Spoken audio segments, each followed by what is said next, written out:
Yes, that's correct. Telemedicine is a form of medical care that is delivered through electronic communication, typically using video conferencing or phone calls. As a result, telemedicine does not allow for hands-on physical exams. Physical exams, such as those that involve touching or examining the body, are an important part of many medical evaluations.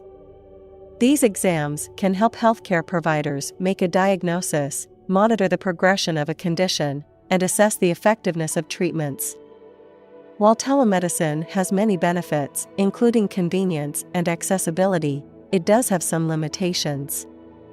For example, it can be difficult for healthcare providers to perform physical exams or procedures through a video call or phone call.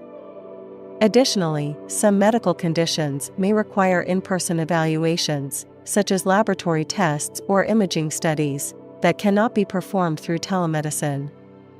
In conclusion, telemedicine can be a useful tool for many medical conditions and concerns, but it is not suitable for all medical needs.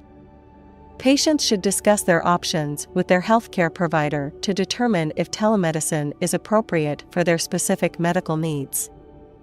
Thanks for watching.